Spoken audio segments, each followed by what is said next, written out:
Autant vous le dire tout de suite, je ne suis pas fan des films de princesses. Ce serait cliché de dire que je n'aime pas ça parce que je suis un mec, mais ce n'est pas le type de Disney qui m'attire le plus.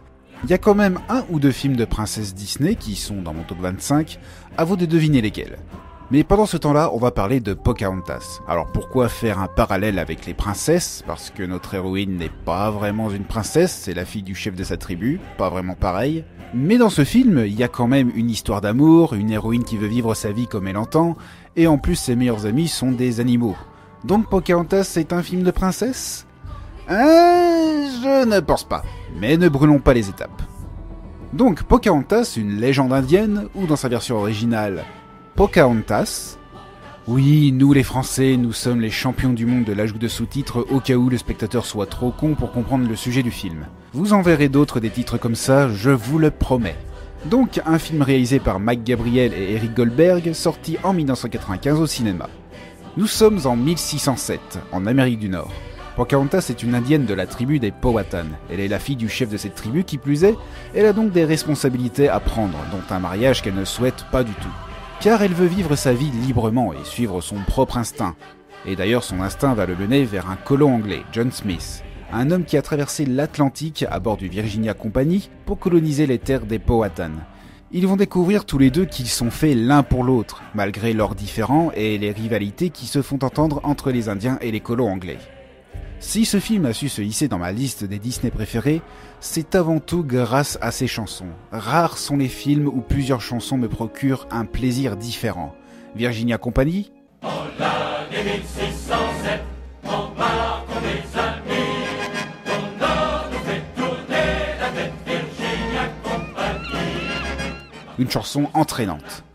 Au détour de la rivière. Au détour de la rivière, au détour de la rivière, au détour de la rivière. Une chanson puissante. L'air du vent. Les créatures de la nature ont besoin d'air pur, et qu'importe la couleur de leur peau. Nous chantons Une chanson majestueuse. Des sauvages. L'avenir est dans vos mains. Des sauvages, qu'ils aillent tous en enfer, au son des tambours.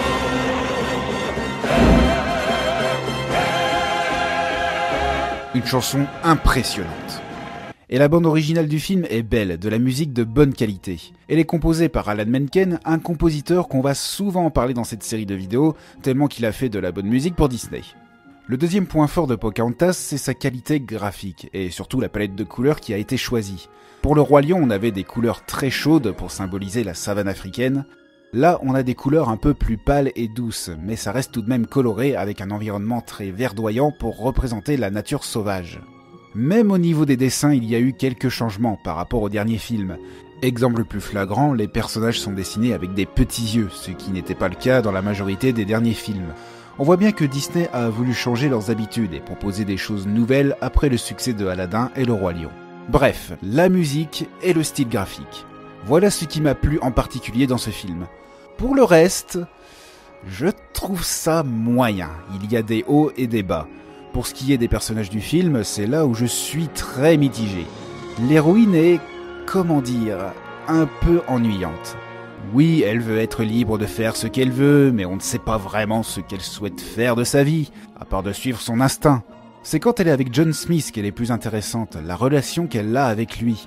Le fait que Smith cherche à civiliser les Indiens, alors que Pocahontas se sent déjà civilisée, mais d'une autre manière que lui. Mais après ça, Thomas est un personnage ennuyeux, Kocoum est un personnage ennuyeux, Nakoma est un personnage ennuyeux, et même le méchant, Radcliffe, il est exactement pareil que Clayton dans Tarzan. C'est un méchant trop classique. Un méchant qui veut le pouvoir. Sérieusement, Disney, vous n'avez rien trouvé de mieux? Les animaux de compagnie de Pocahontas me plaisent par contre, surtout Meiko, c'est le petit comic relief qui passe bien. L'histoire est assez basique, c'est un Roméo et Juliette version colonisation anglaise. Deux personnes venant tous les deux d'une communauté différente se rencontrent et vont tomber amoureux. On a vu ça plein de fois. Et puis bon, je ne vais pas revenir sur la véritable histoire de Pocahontas, je crois que vous vous en doutez que tout a été romancé.